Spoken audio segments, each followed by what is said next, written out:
Hello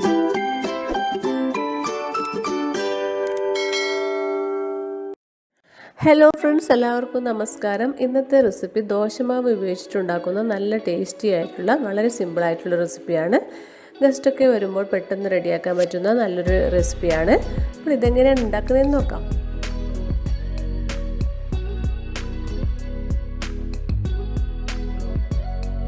പലഹാരം ഉണ്ടാക്കുന്നതിനായിട്ട് ഞാനിവിടെ 1 cup ദോശമാവ് എടുത്തിട്ടുണ്ട്. അധികം പുളിയില്ലാത്ത ദോശമാവ് വേണം ഇതിനെടുക്കാൻ വേണ്ടിയിട്ട്. ഇതിലേക്ക് നമുക്ക് ശർക്കര പൊടിച്ചത് ചേർക്കണം. ശർക്കര പൊടിച്ചത് 1 കപ്പ് എടുത്തിട്ടുണ്ട്. നിങ്ങൾക്ക് മധുരം കൂടുതൽ വേണമെങ്കിൽ കൂടുതലെടുക്കാം. പിന്നെ തേങ്ങ ചിരവിയത് 1 കപ്പ് എടുത്തിട്ടുണ്ട്. റവ 2 ടേബിൾ സ്പൂൺ ചേർക്കാം. ഇതെല്ലാം ഒന്ന് നന്നായിട്ടൊന്ന് മിക്സ് ചെയ്തെടുക്കാം.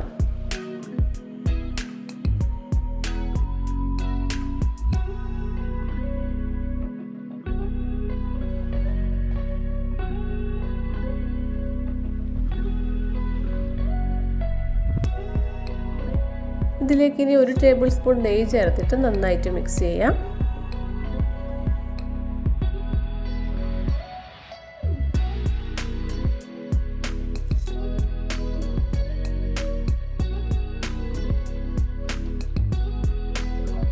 എല്ലാം നന്നായിട്ട് മിക്സ് ചെയ്തെടുത്തിട്ടുണ്ട്. ഇതിലേക്ക് കുറച്ച് ഉണക്കമുന്തിരി നെയ്യിൽ വറുത്തത് ചേർക്കാം. പിന്നെ ചേർക്കുന്നത് തേങ്ങാക്കൊത്താണ്. തേങ്ങാക്കൊത്തും ഇതുപോലെ തന്നെ നന്നായിട്ടൊന്ന് വറുത്തെടുത്തതാണ്.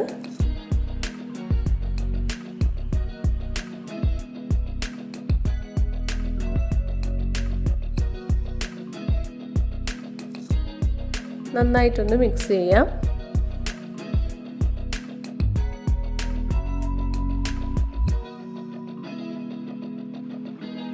ഞാനിവിടെ ഒരു ബൗൾ എടുത്തിട്ടുണ്ട്. ഇതിലേക്ക് കുറച്ച് നെയ്യ് ചേർത്തതിന് ശേഷം നന്നായിട്ട് ഇതൊന്ന് സ്പ്രെഡ് ചെയ്ത് കൊടുക്കാം. എല്ലാ ഭാഗത്തും ഒരുപോലെ ഒന്ന് പുരട്ടി കൊടുക്കാം.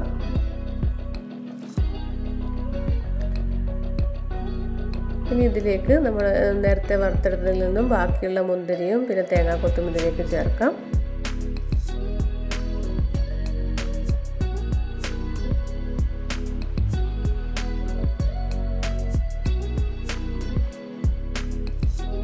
ഇനി നമ്മൾ റെഡിയാക്കി വെച്ചിരിക്കുന്ന ബാറ്റർ ഇതിലേക്ക് ചേർക്കാം.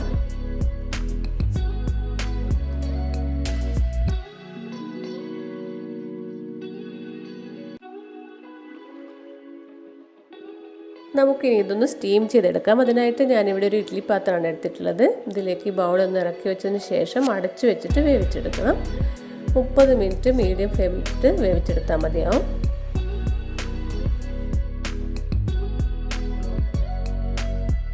ഇപ്പോൾ ഏകദേശം 30 മിനിറ്റ് കഴിഞ്ഞിട്ടുണ്ട്. നമുക്ക് പാത്രം തുറന്ന് നോക്കാം.